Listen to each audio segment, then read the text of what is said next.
What's going on, ladies and gents? It's Salvaje. We're back with another Fortnite Save the World tips video. This is a tips video on survivor squads, basically some things that you should know and some things that you should be aware of. And of course, this video is catered to those that are just jumping into Save the World and would like to have a little bit of more knowledge on survivor squads, because survivor squads, it's the main way that you increase your home base power or power level in Fortnite Save the World. And if you don't know how to increase your power level fast and effectively, check out the video in the description where I tell you guys how you guys can go about doing that, of course, using survivor squads and other features. So the first tip, the first thing that you should know in survivor squads, it's personalities.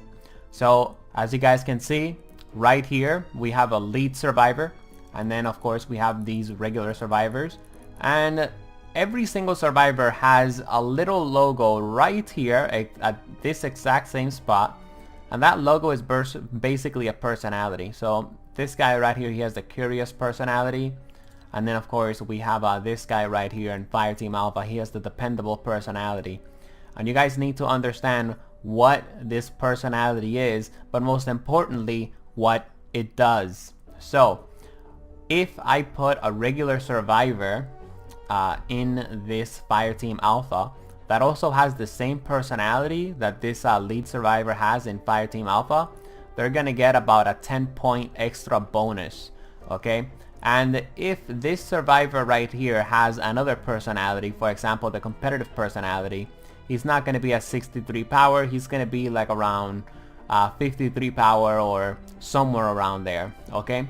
So you need to know what these personalities do and basically what they stand for. And for the most part, what you always need to keep in mind is that the personalities are there so that you can match them with the lead survivor.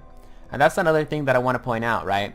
You know, lead survivors and regular survivors. A lead survivor is not the same thing as a regular survivor. A lead survivor has a crown on the left side of you know, the survivor card, and a regular survivor does not have a crown on the left side of the survivor card. You guys need to know, and you guys need to understand that you really don't want to dismantle or recycle or retire lead survivors, at least ones that are epic and above, okay?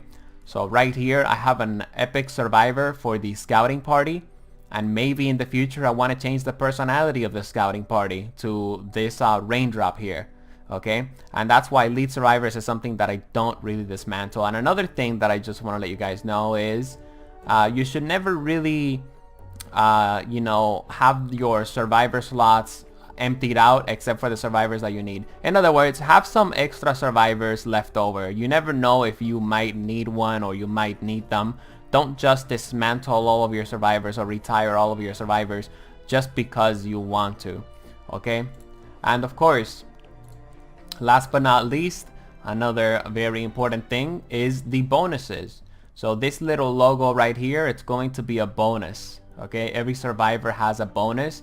This survivor has the trap damage bonus, and you guys need to understand that if you have 3 of these regular survivors to have the trap damage bonus, guess what? Your traps are going to be doing a little bit of more damage. That's something that's very important, and I'm pointing it out because in a future video I'm going to be going a little bit more in depth into that. Now, one of the things that you guys can actually take a look at is this little section right here. So this section tells you who are the types of people that you have in this survivor squad that have those set bonuses. So I can see that out of 1, 2, 3, 4, 5, out of 5 regular survivors, okay, I can see the bonuses that these survivors have, okay? Like that, you don't have to click on the survivor squad and then see, you know, what's the set bonus over here. No, you can just look at that by looking at these bonuses right here. See, 1, 2, 3, 4, and 5. 5 regular survivors, 5 bonuses. Anyways, last but not least, there are mythic lead survivors, and you don't want to put in mythic lead survivors in squads that don't have the same personality as them. I'm going to go a little bit more in depth into that on my survivor squads advanced guide. And simply put, there are also mythic survivors. And of course you can go about getting these mythic survivors by doing some of the quests, by doing a side quest actually in Fortnite Save the World. You go into your side quest, and apparently you have to kill 1,000 husk. I already did it, so you're not gonna see it. I have to kill 1,000 husk. Then you have to save 100 survivors, and then you have to kill 100 mist monsters, something like that. But yeah, those are some things that you should know about survivor squads. Those are basically the basics and the foundation of survivor squads. Very important things that you guys need to be aware of, because if you're not aware of these things, you're gonna have zero idea of what I'm talking about when I release my survivor squads advanced guide. So I hope you guys enjoyed this one, and I'll be seeing you guys in the next one.